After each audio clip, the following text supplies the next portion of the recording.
Salam kepada Bapak dan Kak Ranti. Kami dari kelompok 5 ingin mempresentasikan proyek Pak Boy kami, yaitu aplikasi absensi online. Sebelum kami mempresentasikannya, perkenalkan saya Guru Gesegen dari NIM 11S 18045 dan rekan saya. Saya Elita Siregar dengan NIM 11S 18063. Saya Surya Nisian dengan NIM 11S 18012. Baiklah. Next.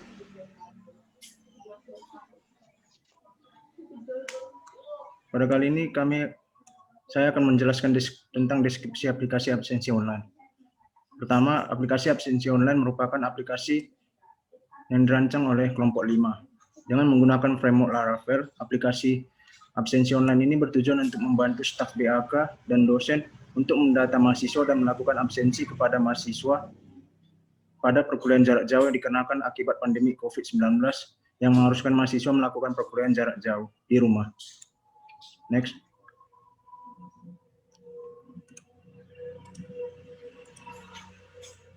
Cara kerja aplikasi absensi online itu yaitu pertama, pada staf dosen, pada bagian staf login diberikan akses untuk login dan register. Staf akan menambahkan dosen sebagai akses dosen untuk melakukan absensi terhadap mahasiswa. Staf juga dapat menambahkan mata kuliah serta menambahkan mahasiswa. Dan staf dan dosen dapat melihat list mata kuliah dan mahasiswa yang telah ditambahkan. Yang kedua yaitu pada mahasiswa. Pada mahasiswa login hanya diberikan akses untuk login saja. Akun yang digunakan adalah akun yang telah ditambahkan oleh staf atau dosen sendiri. Dan mahasiswa hanya dapat melihat presentasi penilaian absen. Next. Cara kerja yang pertama itu pada bagian staf dosen. Di sini terlihat pada bagian halaman utama itu absensiku. Pertama kita klik staf login, lalu akan muncul bagian halaman login staf, yaitu terdiri dari email, address, dan password. Next. Pada bagian ini, jika staf atau dosen mengalami kendala untuk lupa password, maka staf atau dosen dapat mengklik forgot your password, maka akan muncul di sebelah kanannya untuk mereset password staf atau dosen tersebut. Next. Selanjutnya, sebelum masuk ke dalam halaman login, staf atau dosen tersebut harus mendaftarkan dulu akunnya terlebih dahulu melalui tekan tombol register yang ada di tombol pojok kanan atas. Maka akan muncul seperti yang di sebelah kanan. Next. Lalu setelah mendaftar, dosen bisa login ke halaman login dosen tersebut dan akan muncul seperti gambar di kanan, yaitu halaman utama dari staf tersebut. Next. Pada halaman staf terdiri dari frame, yaitu mata kuliah, mahasiswa, dan absensi. Lalu untuk membuat mata kuliah, staf bisa mengklik tombol link buat baru mata kuliah, seperti pada bagian kanan gambar. Next. Yang terdiri dari name dan description. Next.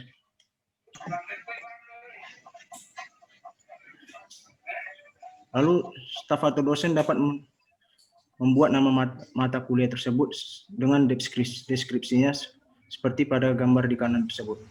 Seperti nama mata kuliah, PropStat, deskripsinya probabilitas atau statistika. Next. Selanjutnya setelah melihat list mata kuliah tadi, staf selanjutnya membuat daftar mahasiswa dengan mengklik tombol tambah mahasiswa dan akan muncul halaman tambah mahasiswa seperti pada gambar di kanan yang memiliki nama depan, nama terakhir, nomor induk mahasiswa, tanggal lahir, mata kuliah, dan angkatan. Next. Pada bagian ini, setelah staf berhasil menambahkan mahasiswa, maka akan muncul list mahasiswa pada sebelah gambar pada bagian kanan dengan NIM 11, dengan contoh NIM 11S18012, nama Suryani, nama terakhir Siaan, tanggal lahir 4/03/2020, mata kuliah dan Pak Kue. Next. Pada kali ini saya akan menjelaskan bagaimana cara button delete bekerja pada list mahasiswa. Di sini terdapat pada gambar di kiri terdapat dua list nama mahasiswa, di mana ketika ditekan button delete pada list mahasiswa yang terakhir, maka akan terhapus list mahasiswanya, seperti terlihat pada gambar yang di kanan. Selanjutnya akan dijelaskan oleh rekan saya, Elita. Selanjutnya yaitu pada halaman utama kita staf dapat mengklik update absensi yang akan mengarahkan ke halaman yang di sebelah kanan. Di sini staf akan memilih mata kuliah yang ada yang telah ditambahkan, mengisi angkatan berapa mahasiswa tersebut dan tanggal berapa dia melakukan absensi. Selanjutnya yaitu logout. Pada halaman utama, staf melakukan logout dan menghasilkan tampilan saat kita membuka link awal. Selanjutnya yaitu untuk mahasiswa login. Ketika mahasiswa mengklik mahasiswa login, maka akan mengarahkan ke halaman yang sebelah kanan. Di sini mahasiswa akan mengisi register number atau NIM-nya yang telah ditambahkan oleh staf atau dosen tadi dan mengisi tanggal lahirnya. Kemudian akan mengklik login. Di sini jika mahasiswa itu lupa dengan passwordnya, maka akan mengklik forget your password dan mengarahkan ke tampilan yang di sebelah kanan. Selanjutnya, ketika mahasiswa itu berhasil login, maka akan menghasilkan tampilan yang di sebelah kanan. Di sini mahasiswa hanya bisa melihat pada tanggal berapa saja dia melakukan absensi dan keterangan present atau absen dan total persentase dia melakukan absen. Selanjutnya yaitu mahasiswa dapat melakukan logout. Di sini mahasiswa ketika berada di halaman utama untuk mahasiswa, dia mengklik drop down pada nama akunnya, kemudian mengklik logout dan menghasilkan tampilan seperti di sebelah kanan. Implementasi web dari aplikasi yang kami buat. Pertama, kami tekan staff login. Di sini staffnya belum terdaftar, maka didaftarkan terlebih dahulu. Namanya.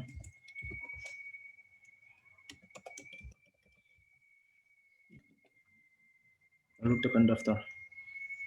Setelah ditekan button register, maka akan muncul halaman utama dari staff yang terdiri dari mata kuliah, mahasiswa, dan absensi. Sebelum di absensi mahasiswa terlebih dahulu, ditambahkan mata kuliah. Buat mata kuliahnya Pak Kue, lalu tekan daftar. Setelah ditekan register, maka akan muncul list mata kuliahnya Pak Kue dan pengembangan aplikasi berbasis web. Oke, selanjutnya setelah ditambahkan mata kuliah dan akan terlihat list mata kuliah yang telah ditambahkan, maka kembali ke menu utama. Selanjutnya kita tambahkan mahasiswa untuk mengabsen mahasiswa tersebut.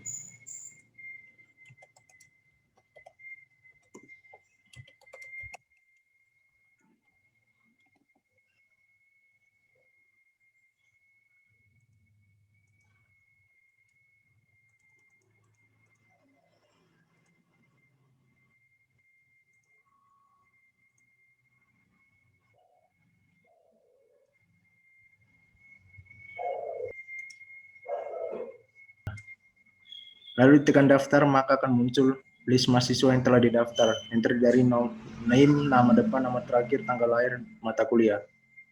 Lalu kita tambahkan lagi mahasiswa yang kedua. Kita daftarkan, maka akan muncul list mahasiswa yang kedua. Pada bagian list mahasiswa terdapat button delete. Mana ketika ditekan button delete-nya apa list mahasiswa yang satu akan hilang. Tekan, maka akan tampilannya seperti ini. Selanjutnya kembali ke menu utama. Selanjutnya kita akan mengabsensi mahasiswa yang telah ditambahkan tadi. Tekan update absensi. Pada menu update absensi terdapat list mata kuliah, angkatan, dan tanggal absensi untuk mengabsensi mahasiswa yang telah ditambahkan dan mata kuliah yang telah ditambahkan tersebut. Maka akan muncul nama mahasiswa yang akan diabsensi yaitu Suryani Syaan. Lalu tekan present, lalu simpan. Setelah diabsensi, maka menu absensi akan kembali seperti semula, seperti yang ditampilkan pada layar. Selanjutnya, untuk mengecek absensi tersebut, maka mahasiswa akan menekan tombol button mahasiswa login yang akan dijelaskan oleh Elita. Selanjutnya yaitu cara kerja bagi mahasiswa. Pertama kita klik mahasiswa login. Di sini kita hanya bisa login dan tidak bisa mendaftar karena mahasiswa tersebut hanya didaftarkan oleh staf saja. Di sini register number atau NIM-nya. Pertama kita masukkan NIM dari Suryani Sihaan 11S. Kemudian date of birth atau tanggal lahirnya yaitu 4 Februari 2000.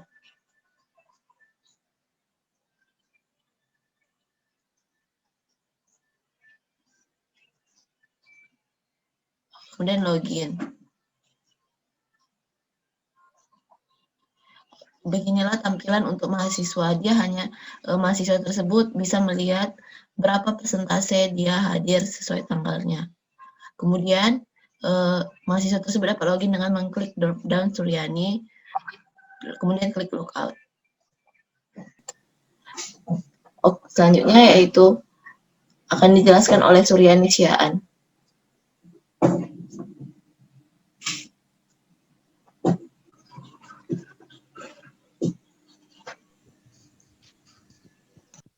Berikut adalah gambar dari tampilan awal saat membuka website absensiku. Terdapat elemen staff login dan mahasiswa login. Next.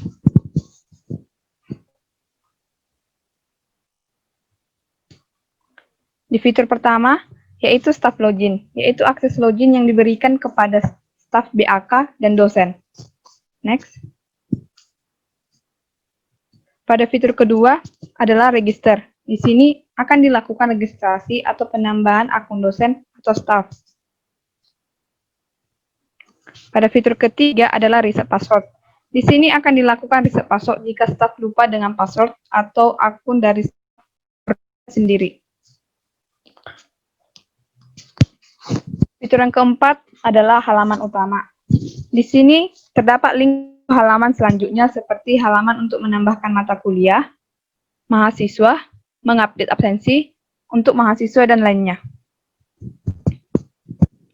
Fitur selanjutnya yaitu tambah mata kuliah.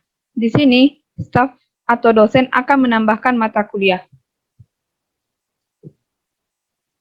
Pada fitur ke-6, di sini adalah list mata kuliah. Staf atau dosen bisa melihat list mata kuliah apa saja yang telah ditambahkan. Fitur ke-7 adalah tambah mahasiswa. Di sini staf dan dosen atau dosen akan menambahkan mahasiswa. Fitur ke-8 adalah list mahasiswa. Di sini staf atau dosen bisa melihat list mahasiswa yang telah ditambahkan. Fitur selanjutnya yaitu update absensi. Di sini staf atau dosen bisa melakukan absensi terhadap mahasiswa yang telah ditambahkan sebelumnya. Pada fitur ke-10 adalah logout untuk staf atau dosen. Di sini staf atau dosen melakukan logout. Fitur selanjutnya yaitu mahasiswa login. Di sini mahasiswa melakukan login berdasarkan akses akun yang telah didaftarkan oleh staf atau dosen sebelumnya. Fitur ke-12 yaitu reset password. Di sini akan dilakukan reset password jika mahasiswa lupa dengan password atau akun dari mahasiswa sendiri. Fitur selanjutnya yaitu halaman utama untuk mahasiswa. Di sini mahasiswa hanya dapat melihat absensi yang telah diupdate oleh staf atau dosen. Fitur selanjutnya yaitu logout untuk mahasiswa. Di sini mahasiswa melakukan logout. Pertama sekali kami akan menjelaskan tabel yang kami buat pada database yang akan kami migrasikan nanti ke PHP MyAdmin. Pertama, tabel create user table. Di sini pada tabel create user terdapat kolom ID, departemen ID, first name, last name, email, DOB, batch, dan password.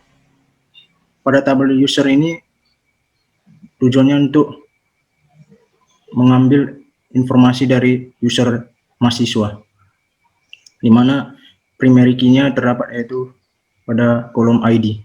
Yang kedua yaitu create password reset table. Di sini pada tabel ini di mana membuat ulang password pada tabel user, pada user itu sendiri, di mana terdiri dari kolom email, token, dan created ad. Yang ketiga, Kemudian pada tabel create staff terdapat beberapa kolom, yaitu tabel kolom ID yang bertipe increment, kolom name bertipe string, kolom email bertipe string, dan kolom password bertipe string. Terdapat juga kolom remember token dan kolom timestamp.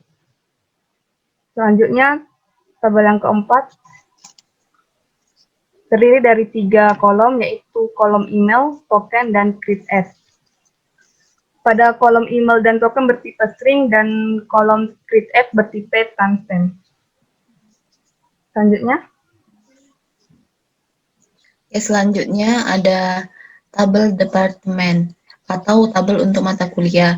Di tabel ini terdapat kolom ID, name, description. Di ID ini akan selalu bertambah setiap user itu akan menambahkan mata kuliah. Kemudian di kolom name yang bertipe string dan description bertipe string. Selanjutnya tabel attendance.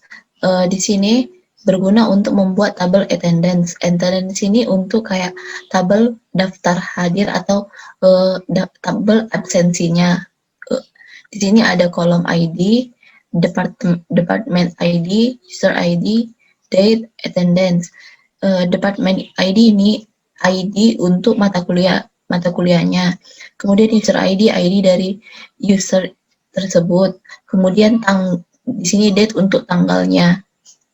Kemudian attendance ini dia hadir present apa enggak.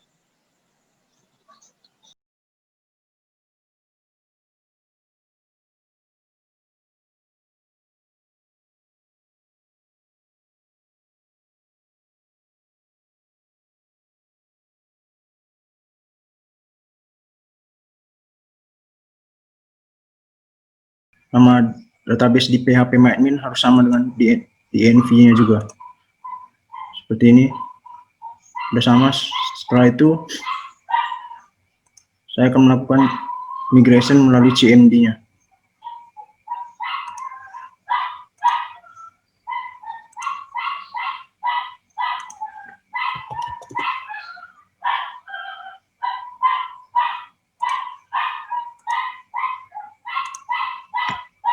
Pada CMD dibuat perintah PHP artisan migrate. Setelah dibuat perintah PHP artisan migrate, maka akan dilakukan perpindahan dari tabel di Laravel-nya menuju ke database di PHP MyAdmin-nya. Seperti yang terlihat pada berikut. Jika kita tekan database pada My Database, maka semua tabel yang ada di Laravel akan pindah menuju ke database yang ada di PHP MyAdmin. Demikian presentasi dari kami ucapkan terima kasih.